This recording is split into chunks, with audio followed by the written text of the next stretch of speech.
One of the most important questions to ask yourself when you start dating is, am I dating for now or am I dating for the future? These are two very different questions with two very different answers. If you're dating for now, then your goal may be to have fun, to have someone that you have insane chemistry with, someone that you're gonna share certain hobbies with, go do certain things with. That may be your goal for wanting to be with somebody for now, for the short term.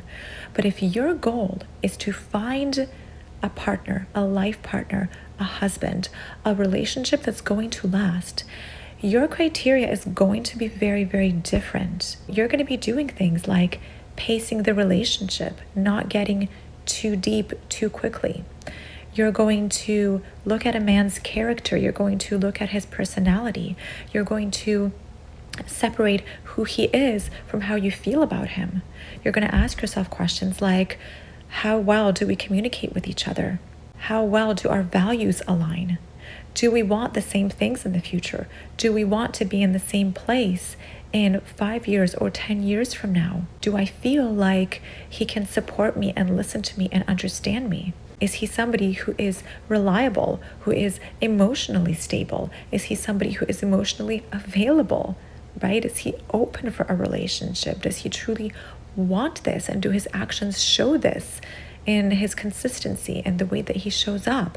Is he somebody who takes accountability for his life? Is he somebody that has goals, right? How are we together? What sort of couple will we make together? What sort of dynamic will we have together?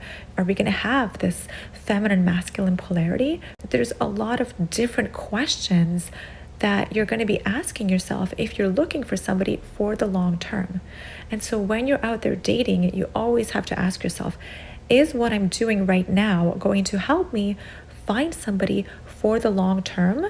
Or is what I'm doing right now going to help me find somebody for the short term, but it's not going to work in the long term? Another thing is compatibility over chemistry. Okay, this is a big one. A lot of us are unconsciously drawn to men that are not emotionally available, that don't want a commitment. If you are unconsciously drawn to that person and you allow yourself to continue to be in a relationship with that person, then you're going to end up wasting your time. When I work with coaching clients one-on-one, is we get to the reasons that you are attracted to these men that end up ghosting you. The reason that you continue to attract men that don't want a commitment. Yet there's no good men out there and I'm not attracted to anyone else and blah, blah, blah, blah, blah, right?